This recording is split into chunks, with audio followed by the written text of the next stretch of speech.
What are we discussing on today's Locked On Diamondbacks podcast with pitchers and catchers reporting this week? What are the biggest battles for the D-backs as we enter spring training?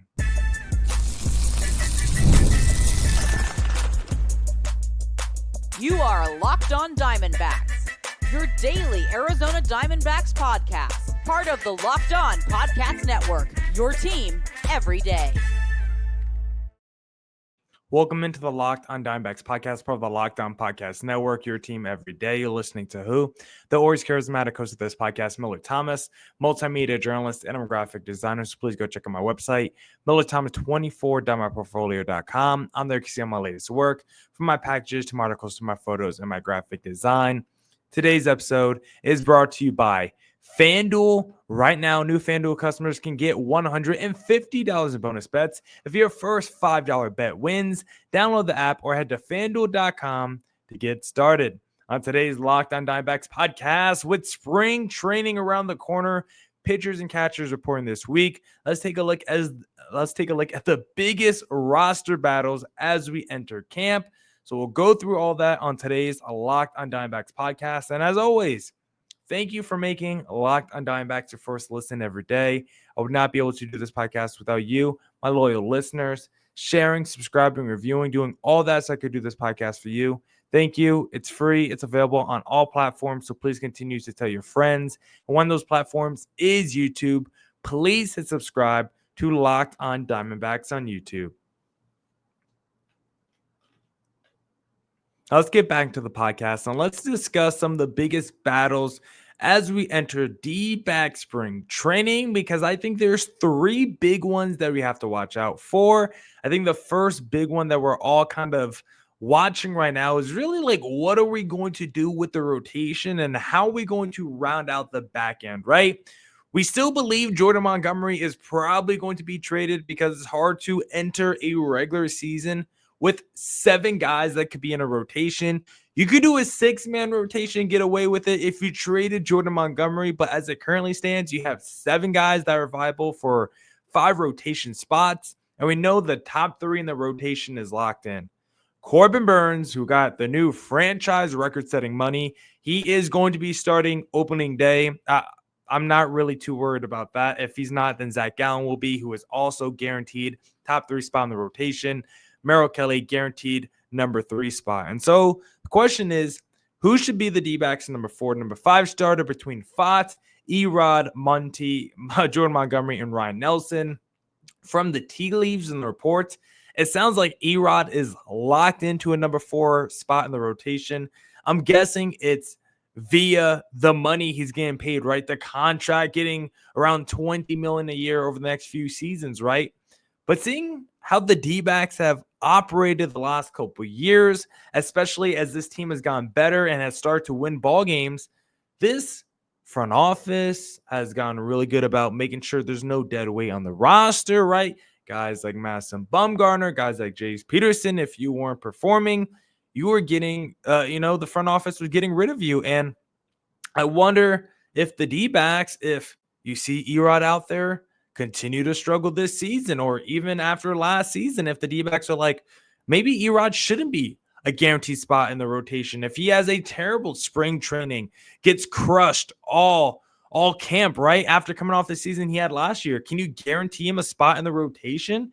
Should you not look at other offers on the trade market to see if there's anyone out there that would take the last few years of this really, this really bad contract at this point from what we've seen so far? Like, is anyone willing to take that money? I'm much more willing to trade the Erods and the Monties at this point, because at least Monty's a expiring contract at the end of this upcoming season. Erod still has like 3 or 4 years left on his deal. And from what I've seen so far in like big games, big matchups, like I definitely want Brandon Pfaadt as my number 4 starter over Erod. Right now, it sounds like Erod has that locked-in spot at number 4, and then it's between Monty, Pfaadt, and Ryan Nelson for that number 5 spot. But if we're being honest, from what we've seen, the track record, the talent the last 2 years, the top 3 is definitely Burnes, Gallen, Kelly. And then what we saw in the 23 postseason, and even what we saw in the first half of the regular season in 2024. Brandon Pfaadt deserves to be the D-backs number 4 starter. He was incredible in the postseason as the D-backs made a run to the World Series. He was, in my opinion, the best D-back starter in the first half of 2024 when guys like Zach Gallen were on the injured list, guys like Merrill Kelly were out multiple months, Monty was struggling, Erod was struggling until the second half hit when Ryan Nelson really took off post All-Star break. Pre-All-Star break, it was all Brandon Pfaadt. I mean, I know I was coming on the podcast saying predictions. Pfaadt is going to finish top 10 in Cy Young voting by the second half of the season.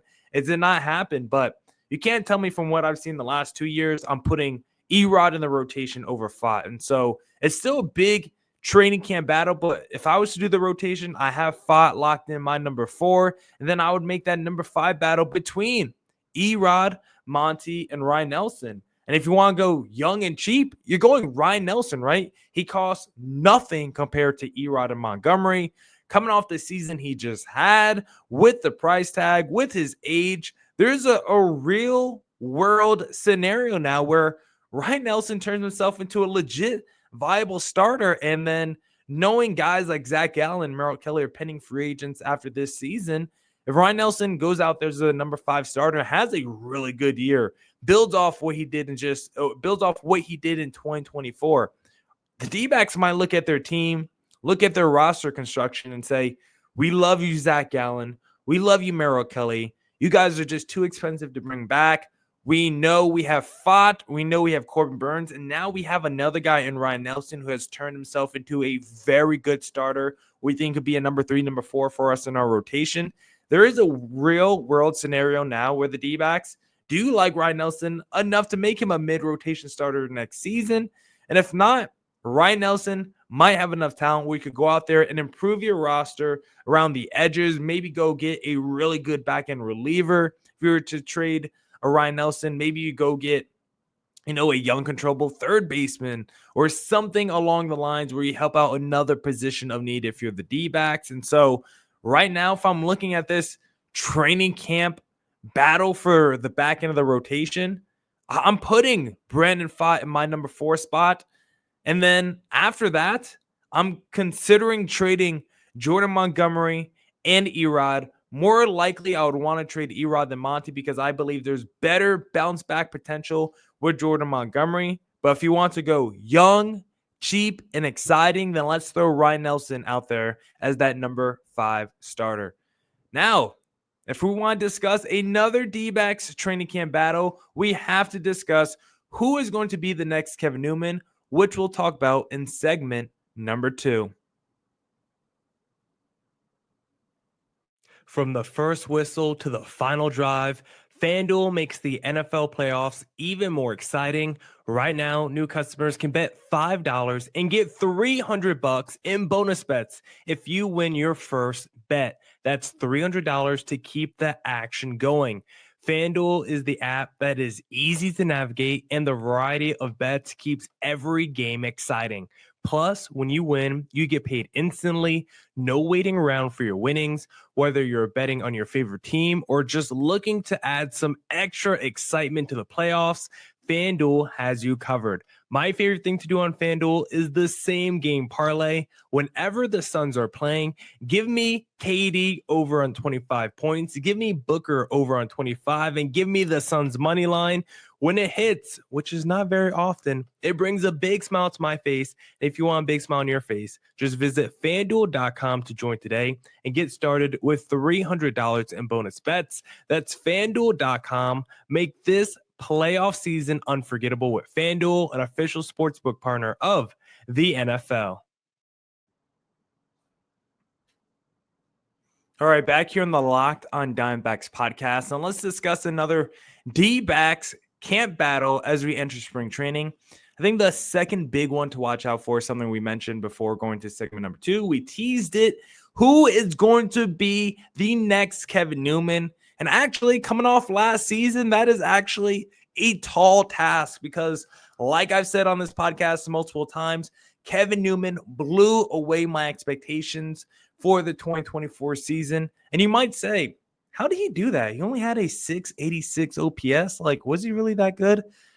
Kevin Newman was way better than maybe just the traditional stats. He still put up a 280 batting average. He was supremely clutch with runners in scoring position, and he produced a 2.2 WAR season according to Baseball Reference. Like, he essentially did everything you would have wanted Kevin Newman to do as a backup utility infielder, way better as a defender than I expected. I felt like he came through in the clutch enough despite the numbers of runners in scoring position not looking the best. It felt like he came through enough in big situations that were justifiable, and I just never felt like he was a liability offensively. Defensively, I always felt like Kevin Newman was additive, and according to WAR, Kevin Newman was a positive player for the D-backs this year. And of course, like I said, no expectations for him. So who are the guys coming into camp? Not a lot of expectations, but can have that Kevin Newman, little breakout role in the playing time he gets, because the D-backs currently have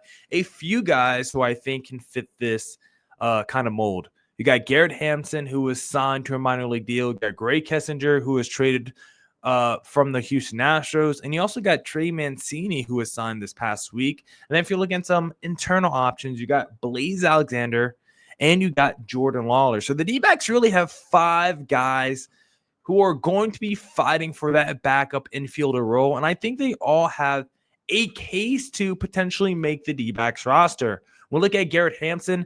His case is his speed and the fact that he does have experience playing in the NL West. Garrett Hampson is always someone that intrigued me during his time with the Colorado Rockies. I really liked his speed. I always thought he was at times a decent offensive player. We saw him put up a 276 average and a 729 OPS in 2023 with the Miami Marlins. And so if he can replicate something similar to that, provide some speed, provide some solid defense, and if you could hit for a decent average like he did with the Marlins in 23, that's all we really need. Again, these are just backup infielder or just like utility guy off the bench. Garrett Hampson, someone that could play second base, shortstop, center field. That kind of defensive versatility is something that the D-backs love. And his speed also being plus. You could just see him having an impact with the D-backs because of that speed, because of that defensive versatility. So easy to see how he can make an impact with the D-backs because they love those kind of guys. So watch out for Garrett Hampson, number 1, as a potential dude. The second guy, Gray Kessinger, who is coming from the Houston Astros. The thing about him that's kind of interesting, he was a second-round pick a few years ago, so he has a little bit of pedigree, and he's a guy who's considered like a decent defender. So if you're looking at someone that could be that Kevin Newman dude, more via his defense, Kessinger can be that guy. Still only 27 years of age, can play really all over defensively on the infield, is a righty batter. So, of course, the platoon situations, he fits perfectly in if you're going with the Geraldo Perdomo, Gray Kessinger at shortstop platoon. The only thing with Gray, just haven't seen a ton of sample size of or like offensive production at all. He's only played 48 career games. He has 61 career bats, and he just really hasn't produced at all in his small sample size. He only has 8 hits in his 61 career at-bats over the course of 2 seasons. The sample size is just so small with Gray, but he was considered a good defender back on the minor league level. Never like a top prospect or anything like that. Hasn't really displayed a ton of power or anything crazy, but does have decent speed and a little bit of pop. It's really the glove of Gray and the fact that he's a righty that really intrigues the D-backs. And so for Garrett, it's the speed. For Gray, it's probably the glove. For Trey Mancini, it's probably the fact that he's the most likely guy to be the backup first baseman if he was to make it to the opening day roster. Right now, Pavin Smith is probably the backup first baseman if anything happened to Josh Naylor. But if you bring in Trey Mancini, way bigger upgrade defensively over Pavin Smith, obviously. And Trey Mancini didn't play at all in 2024. So this is someone that's looking for a bit of a comeback. Had a really down season in 2023, then didn't play at all last year. So would be a little bit surprising if he did make the D-backs opening day roster, but was someone that used to have, pretty crazy power before he dealt with some illness, right? He had 24 home runs, and 35 home runs in a 3-year stretch. Came back after illness. 2021 still had 21 home runs, and then 2022 had 18 home runs. So he showed some pop as recently as 22. So if he can get back to that guy who is still a decent offensive player, can play some solid defense at first base and provide some pop, I do think the D-backs would be interested in that. Can also play some outfield as well. And so if you're making the case for Trey, again, it's that defensive versatility. I think the fact that he can play backup first base intrigues the D-backs a lot. And hypothetically, theoretically, he should have the most pop in his bat of anyone we're discussing today, because we have seen him produce multiple 20 home run seasons. It's just been 3 years since he's cracked a 20 home run season. So can Trey Mancini get back to that power output? That would be the biggest question for him. And then looking internally, Blaze Alexander, Jordan Lawler, I think the cases are very simple for each one of them if they made the D-backs opening day roster. For Blaze, it would be his defense is finally turned around, because offensively, he was looking fine for stretches last year, right? The first 2 to 3 weeks of the season last year, Blaze Alexander was really good, really impactful for the D-backs. It's because he started making errors on the left side of the field, and that seemed to creep into his psyche as an offensive player, because I'm looking at it now. Through his first 23 games started, he had a 313 average and a 937 OPS, and then it kind of fell off quickly after after March. He just kind of went into a tailspin offensively, and I think that's where defensively he also really start to fall off as well. And so for Blaze Alexander, if he can get his defense up to at least average with what he can do with his bat offensively from what we've seen, he should be an impactful player for the D-backs. It's just that his defense is just not good enough. He can at least be a DH if he ever got his defense together, because then you could justify him being on the major league roster and level. But as it currently stands, until his defense gets to at least average, he's not going to be on this D-backs opening day roster probably.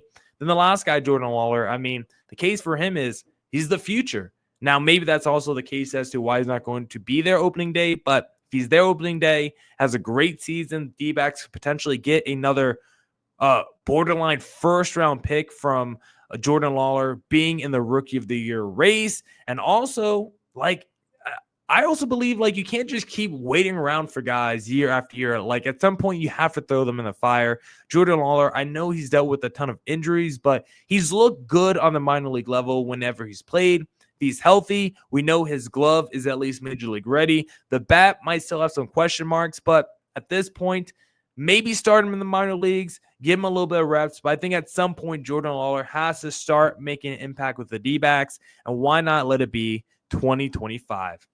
Now, we got one more spring training battle I want to discuss, and it might pertain to Justin Martinez. We'll discuss that in segment number 3.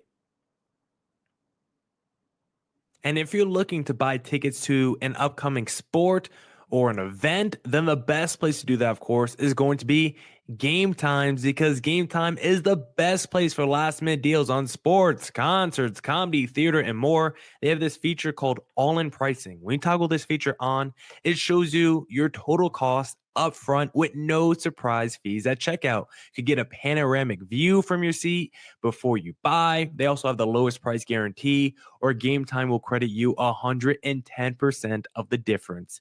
Take the guesswork out of buying tickets with Game Time. Download the Game Time app, create an account, and use code LOCKEDONMLB for $20 off your first purchase. Terms apply. Again, create an account and redeem code LOCKEDONMLB for $20 off. Download Game Time today. What time is it? Game time.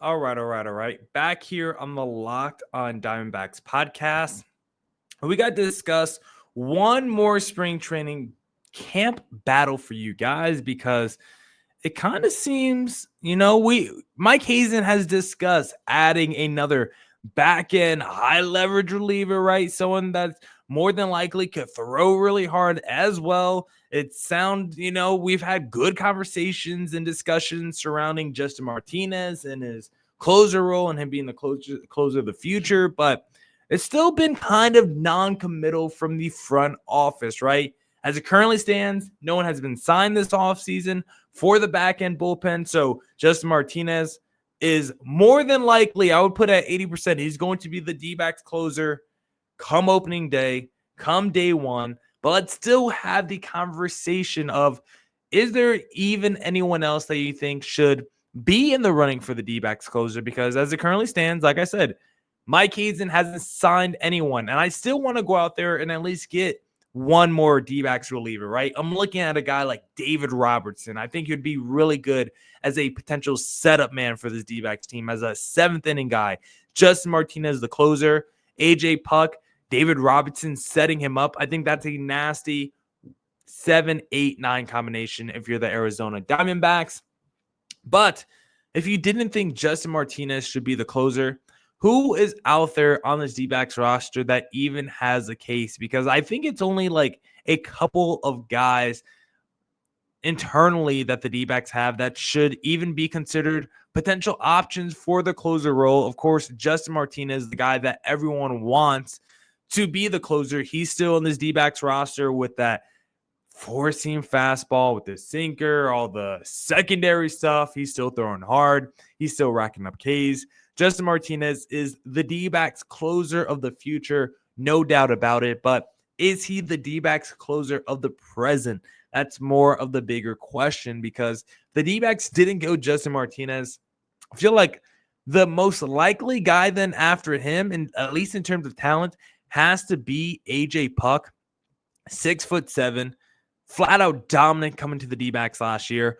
1.32 ERA in 27 innings pitched with Arizona, a .732 whip, and 14.2 strikeouts per 9. And he's been a strikeout monster throughout his whole career. He's been a really good reliever the last couple of years, but this past year was probably his most dominant, at least once he came to Arizona. He just took it to another level, and he's the guy that I would look at as a potential closer. If Justin Martinez does not close games for the D-backs in 2025, AJ Puck, I would say, is the first man up, especially if something happens to Jamar, right? If he gets an injury and has to miss like a month or something, I would put AJ Puck as the first guy for me as that potential closer. And I think, Torey Lovullo at times tries to just become too specialist heavy, right? AJ Puck being a lefty, is Torey Lovullo going to make him a lefty specialist? I think probably not, with how dominant he was last year. And I think AJ Puck, especially when you look at the platoon split, she's very good against both sides, righties and lefties. That's why I think he's such a good candidate to be the D-backs closer. But again, only if something were to happen to Justin Martinez, because as it currently stands, there's really no reason for Justin Martinez to not be the closer, right? He was really good last year, a strong season from start to finish. I mean, kind of came in and saved the D-backs closer role with how Paul Sewald was struggling. Even guys like Ryan Thompson was struggling. That's why it's like, who internally even has a strong case? Because after Justin Martinez, like I said, AJ Puck probably has the second strongest case in terms of the talent, the stats he's put up the last couple of years. Then after that, it's kind of a big drop-off, at least from internal guys. We all love Kevin Ginkel. We thought he was going to be the closer of the future, but it feels like the last couple of years, whenever the D-backs have tried to make him the closer, it just hasn't worked out at all, right? The D-backs tried to make Kevin Ginkel the closer last season when Paul Sewald was out, missing some time, and Ginkel were just not good. Ginkel finished the season really strong, 70 innings, a 3.21 ERA. It makes you think Ginkel's a really good reliever, but he could have finished with like a 2.3 ERA if he was never in save situations, because he hated save situations this past year. In save situations, Ginkel had a 5.14 ERA. In non-save situations, it a 1.93 ERA. Just put Ginkel in the 7th or 8th inning, make sure it's not a save situation, and he is going to look fantastic. Same with Ryan Thompson. When we tried to make him the closer for a little bit with the Paul Sewalds of the world struggling, right? When we were still going with the committee. Ryan Thompson also struggled in that role. The only guy who stepped up and consistently delivered for the D-backs last year in that closer role was Justin Martinez. And so when we're looking at 2025, we're looking at our internal options and we're deciding going to spring training. We're looking at the camp battles and we're looking at that closer position. And we're talking about, are we sure Justin Martinez should be the closer for the D-backs right now? The answer is unequivocally yes. He's got the talent. He now has the track record from what he did in 2024, and the competition with him internally, at least, just isn't very good after AJ Puck. I really like the Ginkles, the Mantiplies, the Ryan Thompsons. I love them all. I just don't like them in the ninth inning when they're trying to close out games. They just seem to not be set up for those kind of situations. I don't know if it's like a mental thing. I don't know what it is, but whenever those guys have tried to close out games for the D-backs, it seems to not go the way we want to, as opposed to Justin Martinez, who has like the nastiest stuff in baseball and can shut down any kind of batter in any kind of situation. And so Justin Martinez better be the D-backs closer, assuming we don't sign or trade for anyone at the start of 2025. Now, that's it for this edition of the Locked On Diamondbacks podcast. Come back tomorrow for more Diamondbacks news coverage and insight. And as always, stay safe, stay healthy. Deuces.